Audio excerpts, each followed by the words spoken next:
السلام علیکم، کیسے ہیں آپ لوگ؟ امید کرتا ہوں کہ آپ خیر و عافیت سے ہوں گے۔ میں ہوں محبوب عالم قاسمی اور آپ لوگوں کا ناظم اکیڈمی 01 پر میں سواگت کرتا ہوں، خوش آمدید کرتا ہوں۔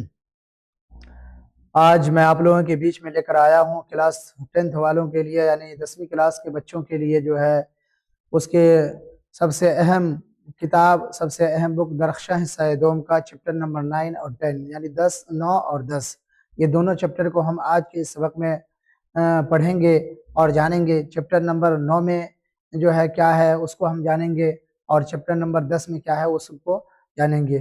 دوستو، جیسا کہ میں بار بار بتاتا رہتا ہوں آپ لوگوں کو کہ ہم جو ہے آپ کے سامنے آتے ہیں بہت دیر ہو جاتی ہے۔ ہمارا یہ بک ہے اور بک سے جو ہے نا زیادہ تر ہم کو تیاری کرنی پڑتی ہے کہ زیادہ تر جو ہے سوالات ہم کو بک ہی سے آئیں گے، کتاب سے آئیں گے، اور گرامر تو آپ پڑھ ہی رہے ہیں، تو گرامر کو بھی دونوں چیزوں کو تیاری رکھنی ہے۔ آپ کے سامنے جو بتایا جاتا ہے وہ سمجھ لیجئے کہ وہ ساری چیزیں جو مضمون ہو یا جو بھی چیز ہو، افسانہ ہو یا ناول، اس کو پڑھ کر کے نہیں بتایا جاتا ہے، بلکہ مین فوکس رہتا ہے اس کے کہ جو اس کے رائٹر ہیں، اس کے جو مصنف ہے اس کے بارے میں، اور اسی طریقے سے اس کے اندر جو آبجیکٹو طور پہ جو سوالات ہوتے ہیں اس کے بارے میں بتایا جاتا ہے۔ تو آئیے ہم پڑھتے ہیں، سب سے پہلے کتاب کو دیکھتے ہیں کہ کیا ہے چپٹر نمبر 9 میں اور چپٹر نمبر 10 میں۔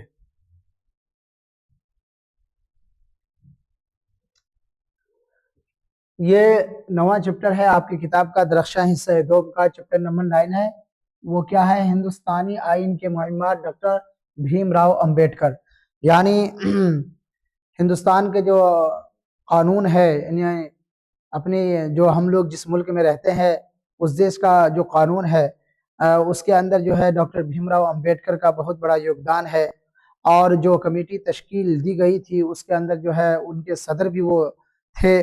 آپ لوگ جانتے ہوں گے ان کے بارے میں۔ یہ جو ہے تعلق رکھتا ہے، یہ ڈاکٹر بھیم راؤ امبیڈکر کا بہت جو ہے وہ نیچے خاندان سے، بہت جو ہے سمجھے پچھڑے جاتی سے تعلق رکھتے ہیں، اور اتنا پچھڑا جاتی سے تعلق رکھنے کے باوجود یہ اتنے بڑے عہدے پر جو ہے فائز رہتے ہیں، اتنے بڑے عہدے پر سنبھالتے ہیں، تو یہ اس کے لیے جو ہے ایک بہت بڑی خوش نصیبی ہوتی ہے۔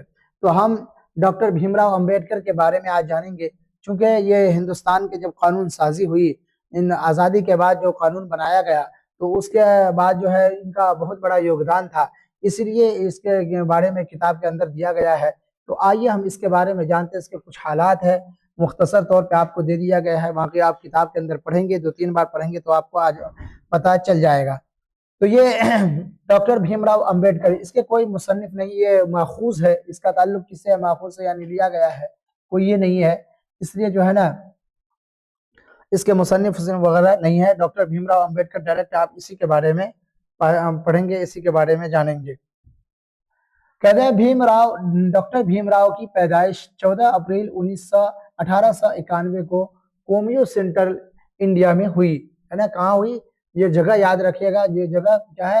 کومیو سینٹرل انڈیا، انڈیا میں ہوئی۔ ان کی پیدائش کب ہوئی؟ 14 اپریل 1891 کو، 14 اپریل 1891 کو یاد رکھیے گا کہ بھیم راؤ امبیڈکر کی پیدائش کب ہوئی؟ 14 اپریل 1891، یاد رکھ۔ سوال کے اندر آئے گا کہ ڈاکٹر بھیم راؤ امبیڈکر کی پیدائش کب ہوئی، تو کیا لکھنا ہے؟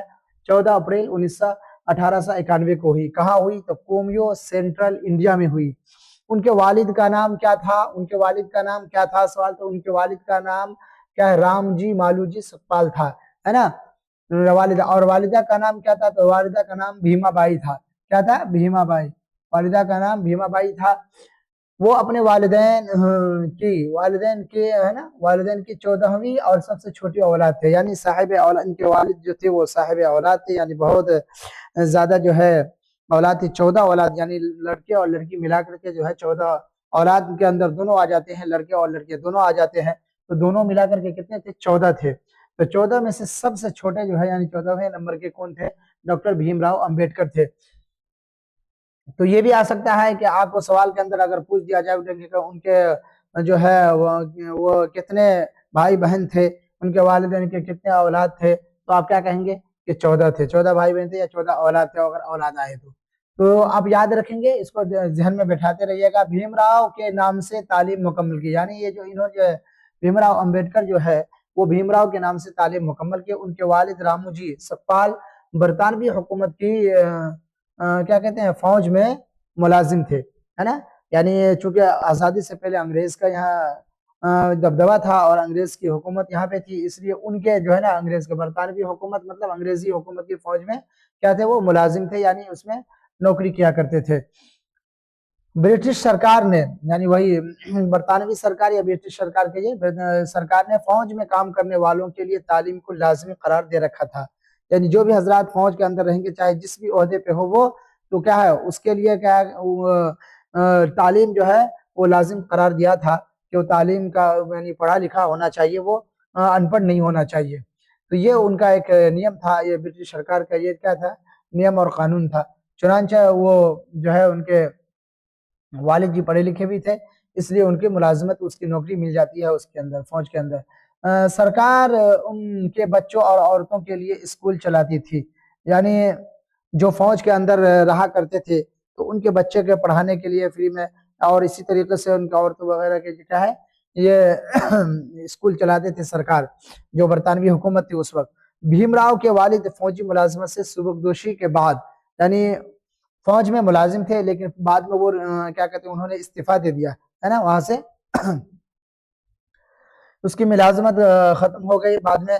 تو ختم ہونے کے بعد جو ہے ستارہ کے ایک اسکول میں تدریسی ملازمت کرنے لگے, یعنی پڑھنے پڑھانے کا جو ہے وہ تدریسی کے معنی پڑھنے پڑھانے کا, یعنی پڑھانے لگے ٹیچر کی حیثیت سے جو ہے وہ خدمت دینے لگے. کہاں ستارہ, ستارہ ایک جگہ پڑتا ہے وہ مہاراشٹر کے اندر ہی پتا ہے, چونکہ مراٹھی ہی سے تعلق تھا ان کا. بھیم راؤ امبیڈکر جو ہے وہ مراٹھی سے تعلق رکھتے تھے, ان کے والد بھی مراٹھی سے تھے, اس لیے جو ہے نا وہ ستارہ ایک جگہ پڑتا ہے مہاراشٹر میں. تو وہاں جو ہے نا وہاں کے اسکول میں جو ہے تدریسی ملازمت کرنے لگے. یہاں چھاونی کے سرکاری اسکول میں, وہاں جو چھاونی تھی ستارہ کے اسکول میں, ستارہ جو ہے نا وہاں پہ ایک چھاونی تھی, وہاں کے سرکاری اسکول میں ان کا داخلہ ہو گیا. کس کا؟ بھیم راؤ امبیڈکر کا. بھیم راؤ امبیڈکر کا داخلہ ہو گیا 6 سال کی عمر میں, والدہ کا انتقال ہو چکا تھا. یعنی ڈاکٹر بھیم راؤ امبیڈکر کی والدہ کا جو ہے وہ 6 سال کی ہی عمر میں انتقال ہو گئی. تو اس کی پرورش کی ذمہ داری جو ہے وہ ان کی جو پھوپھی رہتی ہے وہ ساری ذمہ داری اٹھاتے ہیں گھر کی بھی, اور کہتے ہیں پھوپھی نے پورے خاندان کا دیکھ بھال کرنا شروع کیا, یعنی اس کی ذمہ داری میں آ گئے سب, یعنی گھر والوں کی بھی دیکھ ریکھ کرتے تھے, بال بچے جو بھی تھے اس کی بھی دیکھ ریکھ کرتے تھے ان کی پھوپھی.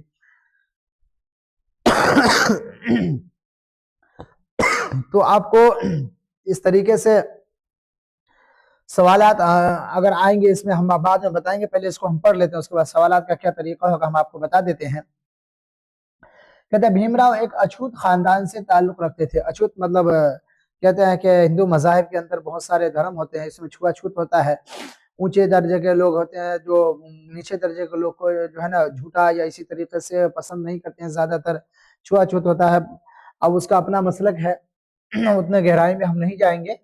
تو بھیم راؤ امبیڈکر اچھوت خاندان سے تعلق تھے یہ, اور اس چیز سے جو ہے نا ان کو بہت گھن آتی تھی, اور اس کا سامنا اس کو بہت جگہ کرنا پڑتا ہے, جیسا کہ یہاں دیا کہ اس لیے آگے چل کر انہیں اپنے مذہب اور ہم مذہبوں سے نفرت ہونے لگی.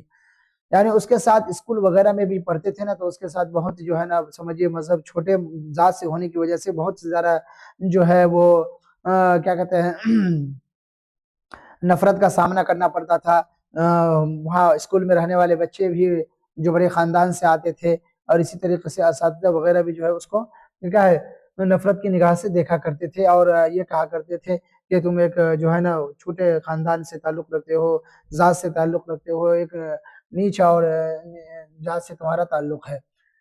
تو نفرت جب شروع سے جب ان کا مزاج کے ان کے مزاج کے اندر یہ سب چیزیں تھی اور یہ دیکھتے تھے, تو پھر ان کو جو ہے وہ نفرت ہونے لگی اپنے مذہب, کیونکہ ہندو مذہب سے تعلق تھا, تو کہہ رہے ہیں ان کے اپنے مذہب یعنی ہندو مذہب اور ہم مذہبوں سے, یعنی جو مذہب کے ماننے والے یعنی ہندو کے لوگوں سے بھی جو کہ ان کو نفرت ہونے لگی تھی, زیادہ ہی ان کے ساتھ کچھ بھید بھاؤ کیا جاتا تھا. ممبئی کے ایلیفسٹن ہائی اسکول میں بھی انہیں اساتذہ اور طلبہ کی طرف سے نفرت کیا کہتے ہیں نفرت کا سامنا کرنا پڑا. یعنی جو ایلیفسٹن ہائی اسکول تھی ممبئی میں, وہاں پہ اس کی تعلیم ہوئی تھی, وہاں پہ داخلہ تھا. جب وہاں پڑھنے جاتے تھے تو وہاں بھی کیا کہتے ہیں اساتذہ یعنی وہاں کی جو ٹیچر رہتے تھے وہ, اور طلبہ یعنی وہاں کے اسٹوڈنٹ تھے, ان کی طرف سے بھی نفرت کا سامنا کرنا پڑتا تھا. لیکن ان سب کے باوجود یعنی نفرتوں کا سامنا کرنا پڑا، یہ ساری چیزیں برداشت کر کے انہوں نے کیا ہے تعلیم مکمل کی، تعلیم جاری رکھی، اور 1908 میں وہ میٹرک کا امتحان پاس کیا۔ اس زمانے میں وہ جو ہے میٹرک کا ایگزام پاس کیا، اور وہ بھی چھوٹی ذات کے سے تعلق رکھتا ہو، تو یہ بہت بڑی کیا کہتے ہیں جو سمجھیے کامیابی ہو جاتی تھی۔ اور خاص طور سے جو وہ جو ذات سے مہار ذات سے جو تعلق رکھتے تھے وہ، تو مہار ذات کے لوگوں نے ایک جلسہ کر کے مبارکباد دی، چونکہ ان لوگوں کے اندر زیادہ تر آج بھی جو ہے چھوٹے ذاتوں کے اندر تعلیم کا رواج بہت کم ہے نا۔ تو تعلیم جب انہوں نے اس وقت مکمل کی میٹرک کی، تو بڑے ان کے جو ہے ذات کے لوگ بڑے خوش ہوئے، اور اس خوشی میں جگہ ایک جلسہ کیا، اور جلسہ کرنے کے بعد اس کو بہت سارے انعامات بھی دیے، مبارکباد بھی دیا، اور حوصلہ بھی بڑھایا ہے نا، ان کا حوصلہ بڑھایا۔ پھر ایلفسٹن کالج سے 1912 میں بی اے کیا، یعنی اور آگے کی پڑھائی جاری رکھی، اور لوگوں کے حوصلہ ملا، اور گھر والوں کا بھی ساتھ تھا، اور اگر پڑھانا چاہتے تھے تو انہوں نے کیا ہے وہیں سے جہاں سے میٹرک کیا تھا ہے نا، وہاں سے کیا اور ایلفسٹن ہی کالج، ایلفسٹن نہیں، ایلفسٹن ہائی اسکول تھا، اور یہاں ایلفسٹن کالج ہے، تو کالج سے کیا انہوں نے 1912 میں بی اے کیا۔ بی اے کے بعد کیا ہوا، بڑوڈا اسٹیٹ سے تعلیم، یعنی بڑوڈا بی اے کرنے کے بعد کیا ہوا، باہر چلے جاتے ہیں پڑھنے کے لیے، کہاں جاتے ہیں، امریکہ چلے جاتے ہیں، اور کہاں اس کا فنڈنگ کہاں سے ہوتی ہے، تعلیم کا خرچ کہاں سے برداشت کیا جاتا ہے، کہاں کون دیتے ہیں، تو اس کو بتا رہے ہیں کہ اور بڑوڈا اسٹیٹ سے تعلیمی وظیفہ پر اعلیٰ تعلیم کے لیے کہاں امریکہ چلے گئے، وہاں سے ان کو اسکالرشپ ملا کرتا تھا، وظیفہ ملا کرتا تھا، اور وہ وظیفہ جو ہے اس کے پڑھائی کے لیے کافی ہو جاتا تھا، تو وہ امریکہ تعلیم حاصل کرنے کے لیے گئے۔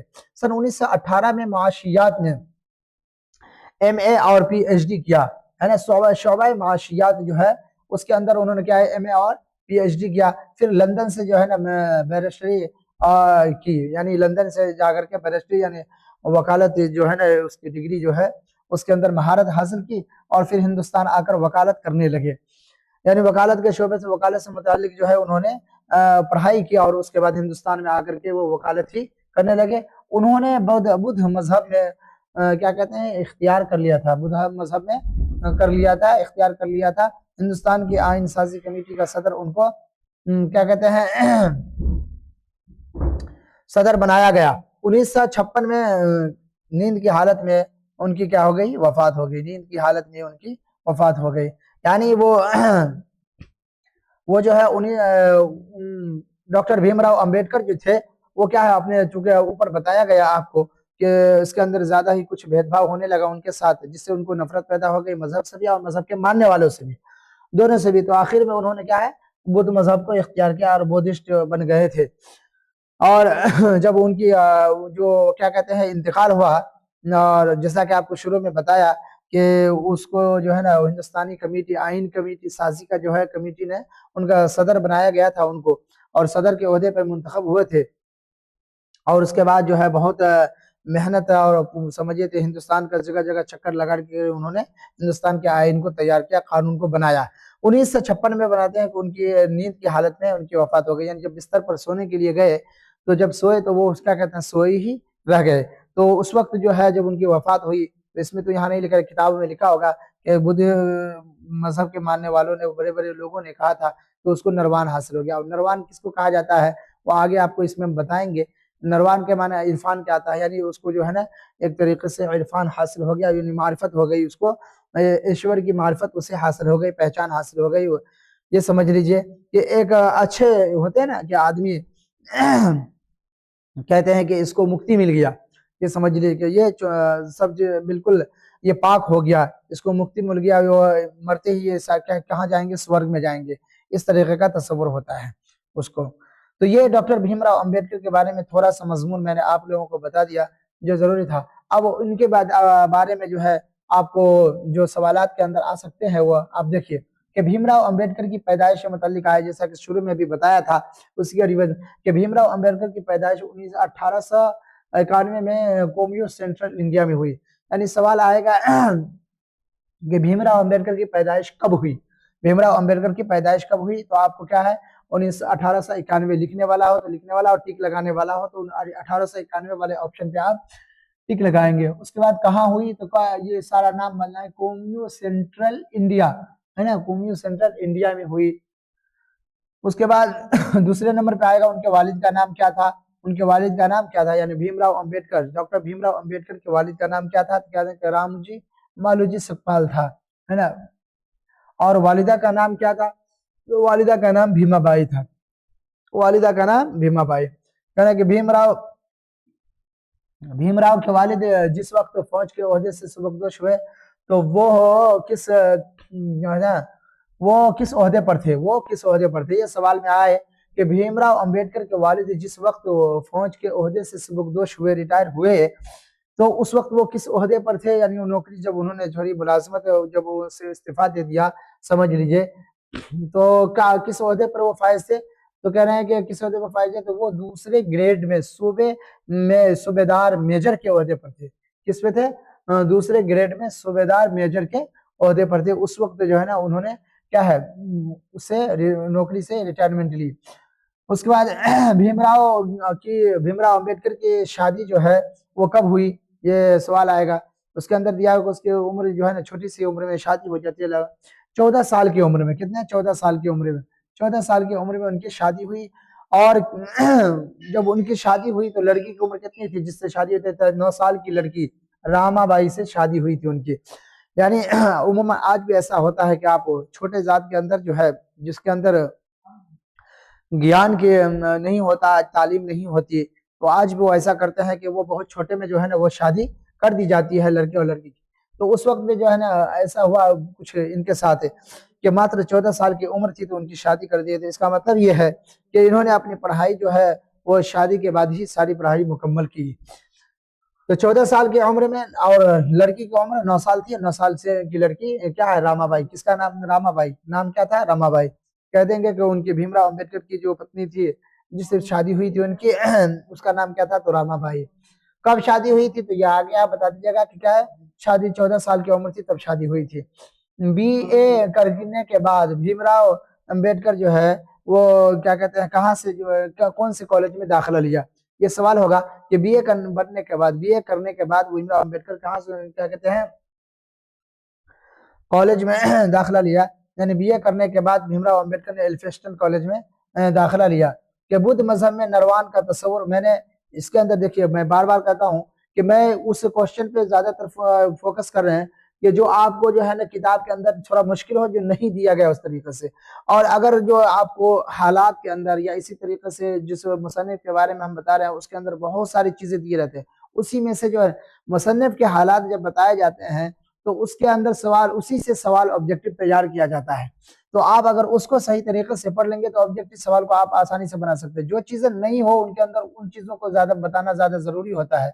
बुद्ध मजहब में नरवान का तस्वुर क्या होता है, तो नरवान का तस्वुर इरफान हासिल करना होता है। ये बताया था आपको पहले में कि नरवान के जो इनको दिया गया था लक़ब, बोला था जब इनके इंतकाल हो गए तो लोगों ने कहा कि इनको नरवान हासिल हो गया। तो नरवान का मतलब क्या होता है, इरफान हासिल करना, यानी पहचान, तो उसको ईश्वर की पहचान हासिल हो गई। तो ये थे आपको जो दरख्शां हिस्सा दोम का जो चैप्टर नंबर जो 9 था उससे मुताल्लिक, जिसमें जिसके अंदर आपने जो है ना भीमराव अंबेडकर के बारे में जाना।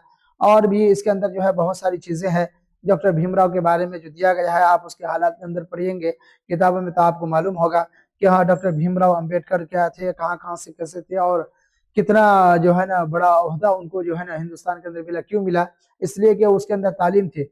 जब तालीम आ गई उसके अंदर तो इल्म कितनी बड़ी ताकत होती है, इससे आप अंदाजा लगा सकते हैं कि जब इसके अंदर तालीम आई तो फिर ये नहीं देखा गया कि एक छोटे जात से ताल्लुक रखता है या नीचे जात से ताल्लुक रख रहा है, बल्कि उसको आइन साजी के कमेटी का जो है सदर बना दिया गया। किसकी वजह से, महज तालीम की बुनियाद पर। तो इसलिए तालीम हम लोग के लिए बहुत जरूरी और इम्पोर्टेंट है। तो ये आपको जो मुख्तसर तौर पर बताया गया डॉक्टर भीमराव अम्बेडकर के बारे में चैप्टर नंबर 9 दरख्शां हिस्सा दोम का। अब हम आगे देखते हैं चैप्टर नंबर 10 में क्या है। तो चैप्टर नंबर 10 में आता है आपको वो उर्दू ड्रामा निगारी और आगा हश्र। ये भी क्या है, मजमून से मुताल्लिक रखता है। ये इसका भी ताल्लुक किससे है, मजमून से है। पिछला का ताल्लुक भी मजमून से था और ये भी ताल्लुक मजमून से है। तो मजमून के अंदर आप याद रखेंगे हर एक चैप्टर से आपको जो है ना हो सकता हो कि एक एक सवाल आ जाए एनालॉग में, इसलिए हर चैप्टर से अंदर जो है ना ये चीजें आप याद रखेंगे। उर्दू ड्रामा मजमून क्या है, उर्दू ड्रामा निगारी और आगा हश्र। ہے نا, اردو ڈرامہ نگاری اور حشر. اس کے مصنف کیا ہے؟ آغا حشر کے بارے میں اس کے اندر بتایا گیا ہے کہ آغا حشر کون تھے, کیا تھے, اور جو ہے نا اس کے کیا کیا یوگدان تھا اردو کے اندر ڈرامہ نگار خاص طور سے جو ہے ڈرامہ نگاری کے اندر جو ہے نا اس کا بڑا یہ یوگدان رہا. تو پروفیسر لطف الرحمان جو ہے نا یہ مضمون کے لیکھک ہے, یہ اردو ڈرامہ نگاری اور آغا حشر جو ہے اس کے لیکھک کون ہے؟ لطف الرحمان, پروفیسر لطف الرحمان. مصنف کے حالات پتہ نہیں اس کے اندر ان کے اصلی اور ادبی دونوں نام لطف الرحمان ہے. یعنی اصلی اور ادبی اس لیے لکھ دیا گیا کہ اگر بسا اوقات جو ہے کچھ شاعر ہوتے ہیں یا مضمون نگار ہوتے ہیں یا افسانہ نگار یا ناول نگار ہوتے ہیں, تو ان میں سے جو ہے نا کچھ کا نام کچھ اور ہوتا ہے, اور جو ہے نا وہ شاعری نام یا کتابی نام کچھ اور ہوتا ہے اور اصلی نام کچھ ہوتا ہے. ابھی تک جو آپ نے پڑھا ہوگا کئی کے بارے میں, تو ہو سکتا ہے کہ آپ کو لطف الرحمان لکھ دیتا ہے, ان کا اصلی نام لطف الرحمان تھا, تو پھر ادبی نام یا کتابی نام کیا ہے جو کتابوں کے اندر وہ استعمال کرتے ہیں. تو اس کا دونوں نام ایک ہی ہے, ان کا اصلی بھی اور اردو ادب کے اندر جو نام انہوں نے استعمال کیا ہے وہ بھی دونوں کیا ہے؟ لطف الرحمان ہے. دونوں نام کیا ہے؟ لطف الرحمان ہے. ان کی پیدائش کب ہوئی؟ 1961 میں ہوئی, 1941 میں ہوئی, 1941 میں ان کی پیدائش کا کب ہوئی؟ 1941 ہے, یہ 41 سال ہے. 1941 میں کہاں ہوئی؟ چھپرا ضلع کے بنیار پور گاؤں میں ہوئی. ان کے کہاں ہوئی؟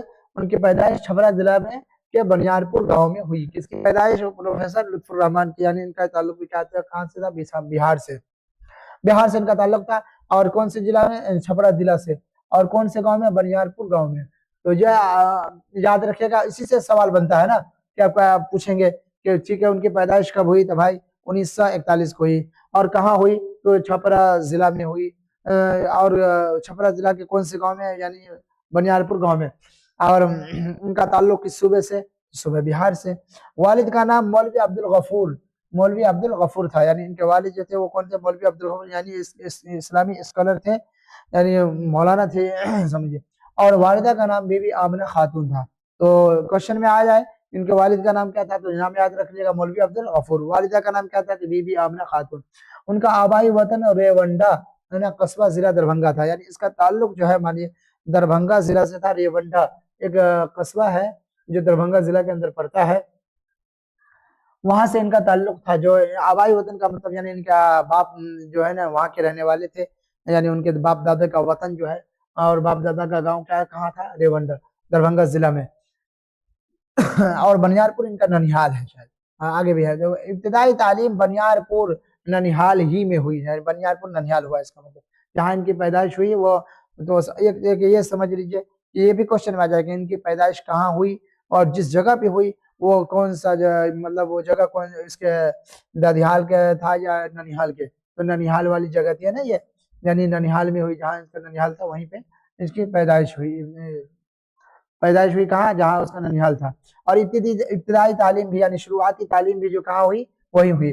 اعلیٰ تعلیم حاصل کرتے ہوئے ڈبل ایم اے اور پی ایچ ڈی کیا. یعنی یہ پروفیسر لطف الرحمان بہت ذہین تھے, ہے نا, پڑھنے میں بہت تیز تھے, اور ان کو سمجھیے ایک لے کر کے تو خدا داد جو ہے نا اس کو ذہن ملی تھی اللہ کی طرف سے. تو اس لیے انہوں نے جو ہے نا کہہ رہے ہیں کہ یہ پروفیسر لطف الرحمان جو ہے اعلیٰ تعلیم میں ڈبل ایم اے اور ڈبل پی ایچ ڈی سمجھ گئے کرتے ہوئے ڈبل ایم اے اور پی ایچ ڈی کیا, ہے نا, ڈبل ایم اے اور پی ایچ ڈی کیا. ایم اے میں گولڈ میڈل بھی حاصل کیا, یعنی ایم اے کرنے کے بعد اسے گولڈ میڈل بھی ملا. گولڈ میڈل کب ملتا ہے؟ جب اچھے نمبرات لاتے ہیں, اچھے پردرشن کرتے ہیں تبھی دیا جاتا ہے. تو اس کا مطلب ہے کہ انہوں نے ایم اے میں اچھے نمبرات لائے, اچھے اس سے پاس ہوئے. تدریسی خدمات کا آغاز بھاگلپور یونیورسٹی سے کیا. یعنی جب پڑھائی کا سلسلہ ختم ہو گیا تو پڑھانے کے لیے یہ جو ہے کہاں سے سب سے پہلے جو ہے بھاگلپور یونیورسٹی سے انہوں نے اپنے پڑھائی کا آغاز کیا, پڑھانا شروع کیا. تدریسی کا مطلب یعنی پڑھانے کا جو ہے خدمات ہوتے ہیں, ان کا خدمات کا آغاز کہاں سے؟ بھاگلپور یونیورسٹی سے. شعبہ اردو میں لیکچرر کی حیثیت سے بحال ہوئے, کہاں؟ وہاں, یعنی بھاگلپور یونیورسٹی میں شعبہ اردو میں لیکچر کی حیثیت سے بحال ہوئے, ان کا تقرری ہوا, اور ترقی کر کے صدر شعبہ اردو بھاگلپور یونیورسٹی ہوئے. یعنی اس سے ترقی کر صدر شعبہ اردو کا جو ہے نا شعبہ اردو کا صدر بن گیا بھاگلپور یونیورسٹی. بھاگلپور یونیورسٹی کے اندر جو ہے صدر شعبہ اردو ہے, تو اس کا جو ہے شعبہ اردو کے صدر ان کو بنا دیا گیا. तो पहले तो लेक्चर की हैसियत से, उसके बाद शोबा उर्दू का, शोबा उर्दू के अंदर जो है ना उसका लेक्चर की हैसियत से तकर्रुरी हुआ, और उसके बाद शोबा उर्दू के जो है ना वही भागलपुर यूनिवर्सिटी के शोबा उर्दू के सदर बना दिए गए, और इसी ओहदे से ये भी क्या है सुबकदोश हुए, यानी अपने मुलाजमत से इस्तीफा दिए, नौकरी से रिटायर हुए। भागलपुर असेंबली हलका से राष्ट्रीय जनता दल के टिकट पर, यानी इनको सियासत से भी दिलचस्पी थी। किससे दिलचस्पी थी?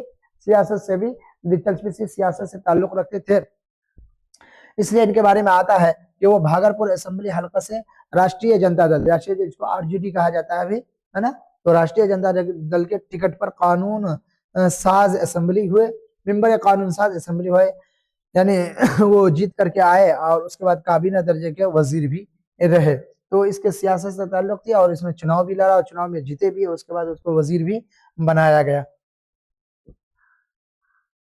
कह रहे हैं अब इसके कुछ जो है शेर शायरी पे किताबें हैं, कहते तनकीद, अफसाना निगारी और शेर शायरी उनके खास मौज़ूआत है, यानी ये जो जिन जिन फन से इसका ताल्लुक था, सिर्फ से ताल्लुक था, तनकीद से भी, अफसाना निगारी से, और इसी तरीके से जो क्या है शेर व शायरी से, शेर व शायरी से, इन चीजों से भी क्या है इसका लगाव रहा है। अब यहाँ पे आगे जो है इसके शायरी के 3 मजमुए, यानी इसके जो शायरी शेर थे उसके जो है ना मजमुए कितने हैं, तो बोला कि शायरी के 3 मजमुए, ताजगी, बर्ग नवा, मजमुए गजल है, ये गजल से ताल्लुक रखता है। अबू सैनब, ये भी मजमुए गजल, यानी इनका भी ताल्लुक गजल से है, और सनम आशना मजमुए नज़म, इसका ताल्लुक नज़म से है ना, तो ये है शायर से ही ताल्लुक रखते हैं, इसलिए 3 शायरी मजमुए हुए, है ना, 2 का ताल्लुक गजल से और 1 का ताल्लुक नज़म से है। और उसके बाद तनकीद, जो जैसा कि बताया कि तनकीद भी इसका खास मैदान रहा है, तो तनकीद के मौज़ूआत है ना, जदीदियत की जमालियात, तनकीद निगार, नस्ल की शहरियात, रासिख अज़ीम आबादी और ताबीर तनकीद और शहर वफा है, यानी तनकीद के जो है ना मौजू पर जो किताबें लिखी हैं, तो वो ये सारी सब किताबें हैं जो इनसे ताल्लुक रखते हैं। जदीदियत की जमालियात, तनकीद निगार, नस्ल की शहरियात, रासिख अज़ीम आबादी, ताबीर तनकीद और शहर वफा, यानी ये सारी चीजें जो है वो तनकीद के मौजू पे इनकी किताबें लिखी हैं। उनके वफात के बारे में किताब के अंदर तज़किरा नहीं दिया गया है, क्योंकि जब किताब हो सकता है लिखी हो तो उनकी वफात ना हुई हो, इसलिए उसके दिया है कि वो तख्लीक़ी जो है ना शेरी तख्लीक़ात का जो आगाज़ है नई सिलसिला अभी जारी है, यानी वो लिखे हैं, लेकिन अब तो चूँकि बहुत ज़्यादा ज़माना हो गया, इसलिए इनका वफात को ढूंढने की कोशिश की तो मिला, इनके वफात के बारे में 31 अगस्त 2013 है ना, यानी 2013 बताया। तो हो सकता है कि आपको किताब के अंदर वफात के बारे में अगर आ जाए तो लिखना है, नहीं आ जाए तो ये मालूमात अपने जहन के अंदर याद रखनी है कि इसकी जो वफात हुई कब, 31 अगस्त 2013 को हुई। तो ये लुत्फुर रहमान के बारे में था। अब लुत्फुर रहमान के बारे में जो है ना आगा हाशिर के ऊपर जो लिखा है, उर्दू ड्रामा निगारे और आगा हाशिर, पहले लुत्फुर रहमान साहब का जैसा कि आपको उसके अंदर बता दिया गया था पैदाइश को, लेकिन फिर भी आपको जो है ना ये एक मुख्तसर सवालात के तौर पर जो आता है उसके अंदर बताते हैं कि लुत्फुर रहमान की पैदाइश 1941 को छपरा, जिला छपरा के बनियारपुर गांव में हुई। लुत्फुर रहमान जो है ना किस पार्टी से वजीर और एमएलए रहे, तो आरजेडी यानी राष्ट्रीय जनता दल पार्टी से वजीर और एमएलए रहे। लुत्फुर रहमान के किसी 2 किताब का नाम लिखिए, इसको याद रखिएगा, ताजगी बरगनवा और ताबीर तनकीद, 2 किताब में लिख देना है लुत्फुर रहमान का, जैसे ताजगी है ना, ताजगी बरगनवा ताबीर तनकीद। उसके बाद आगा हशर के एक ड्रामे का नाम लिखिए, आगा हशर के ड्रामे का नाम है रुस्तम सौरभ। आगा हशर के बारे में आप जानेंगे, आगा हशर के अंदर उसके अंदर बताया है कि आगा हशर को के ऊपर जो है बहुत सारे लोगों ने तनकीद किया। उर्दू ड्रामा के अंदर ड्रामा निगारी थोड़ा ऐसा फन है समझे जिसके अंदर जो है ना ज्यादातर नकाद लोग जो है ना वो तनकीद करते रहते हैं, और उसको जो है ना उर्दू का जो है ना शेक्सपियर को कहता है, तो इसलिए वो उनकी सफाई बन गया है। और लुत्फुर रहमान साहब ने आगा हशर को जो है एक मकाम दिया है और कहा कि आगा हशर पर जो है ना बहुत सारे जो लोगों ने तनकीद की और उसके ऊपर जो उंगलियां उठाई है, ऐसा नहीं करना चाहिए, उसके साथ नाइंसाफ़ी एक तरीके से है। उनकी बहुत बड़ी खिदमात है उर्दू के अंदर, बहुत सारी चीज़ें उन्होंने किए हैं और बहुत से जो है वो लिखे हैं कि उर्दू के अंदर ऐसे ऐसे उसके किताबें हैं कि जो है ना जिससे आगा हशर की मेहनत को फरामोश नहीं किया जा सकता है। उनको साथ अगर इस तरीके से किया गया तो उनके साथ नाइंसाफ़ी होगी। कहते हैं ड्रामा की तकमील का लाज़िमी अंसर क्या है, ये ना ड्रामा की तकमील है ये, चूंकि ये ड्रामा के बताए ना उर्दू ड्रामा निगारी और आगा हशर, تو ड्रामा की तकमील है, यानी ड्रामा के लिए कई चीजें जरूरी होती है, तो उसके अंदर क्या है लाजमी अंसुर यानी लाजमी चीज जो है वो क्या है वो स्टेज होता है। यानी ड्रामा के अंदर आपको एक स्टेज सजाना होता है और जिसके अंदर जो है ना पूरा ड्रामा पेश किया जाता है। ड्रामा आप देखते होंगे, आप तो जानते होंगे, समझते होंगे कि ड्रामा के अंदर क्या क्या चीजें पड़ती है। उसके बाद मुख्तसर सवालात के अंदर आता है तो थोड़ा थोड़ा आपको जो है ना मुख्तसर सवाल में जो 5 जुमलों में के अंदर जो है जवाब देनी पड़ती है कि मजमून की मुख्तसर तारीफ, मजमून के बारे में मुख्तसर तारीफ, जैसा कि मजमून आपको बताया भी गया था, लेकिन फिर भी आप मजमून के बारे में किसी खास मौजू पर जो संजीदा तहरीर लिखी जाए उसे अदबी इस्तिलाह में मजमून कहते हैं। इससे पहले भी मैंने आपको मजमून के बारे में बताया, लेकिन एक मिनट हो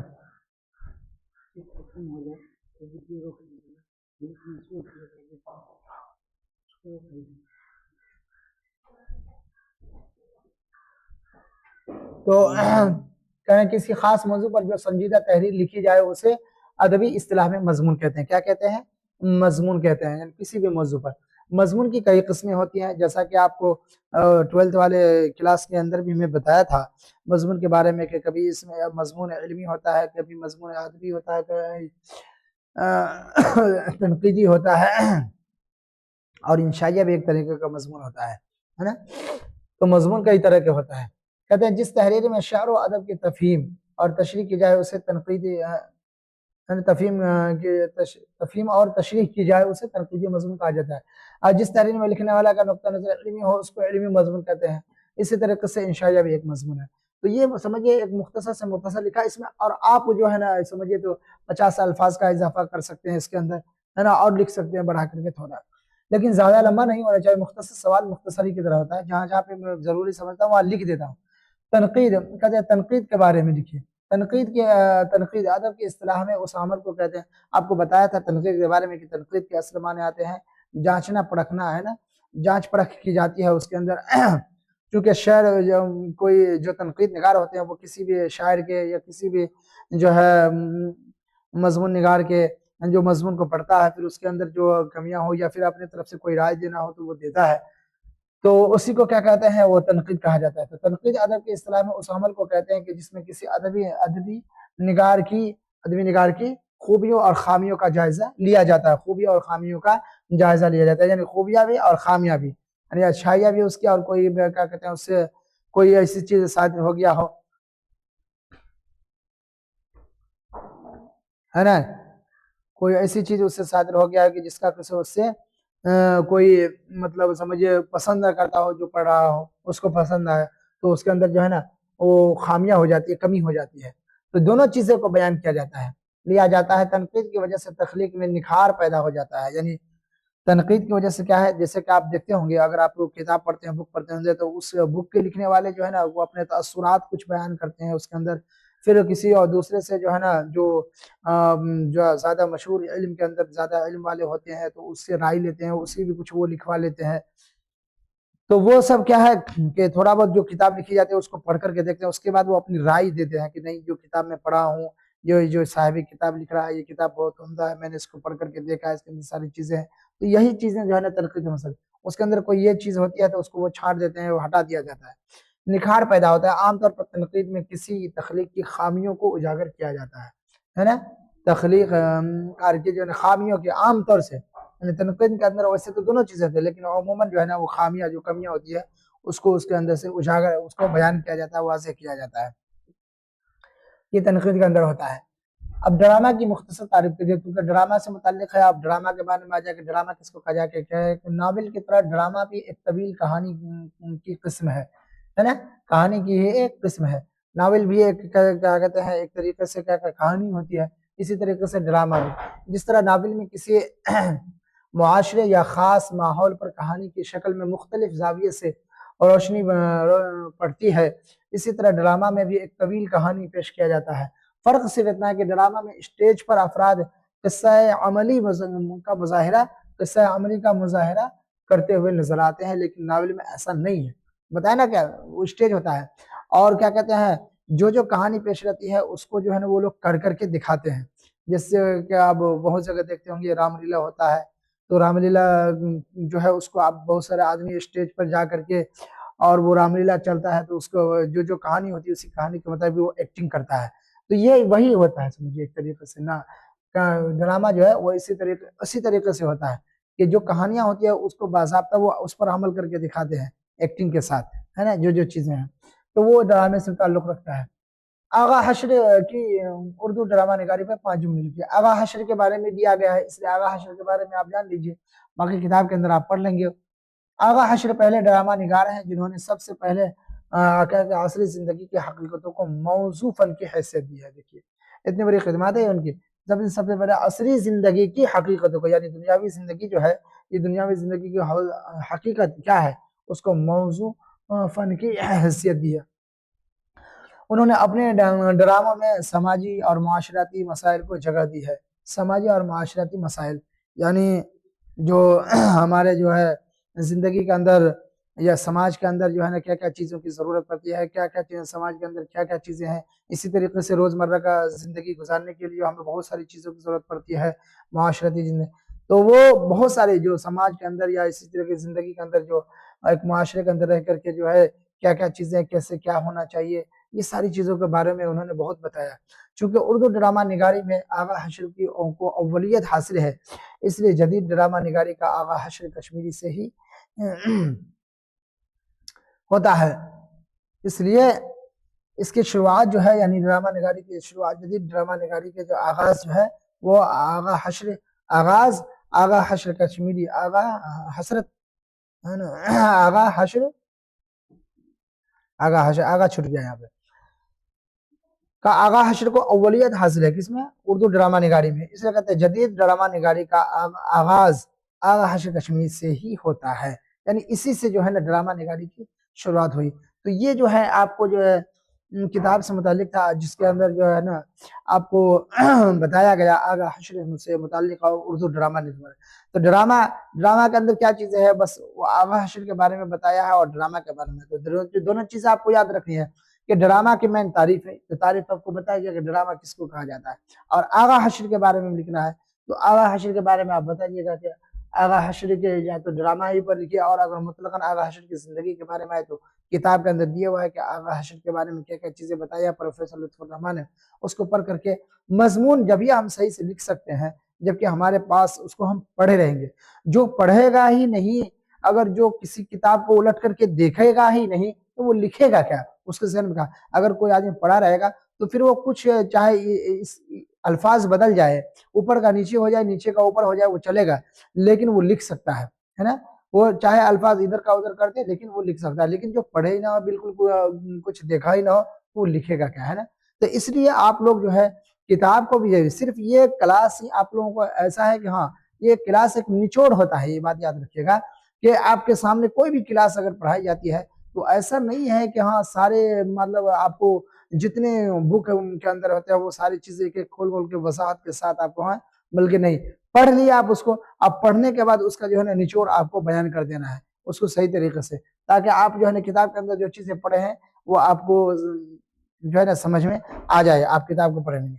तो आप किताब को भी पढ़िए और उसके साथ साथ जो आपको जो एक निचोड़ के तौर पे दिया जाता है उसकी किताब के बारे में जो जो पढ़ी जाती है, ये क्वेश्चन के तौर पे आपको दिया जाता है तो इसको भी आप याद रखिए। तो ये आज का हमारा सबक था क्लास 10th वालों के लिए, 10वीं जमात के बच्चों के लिए।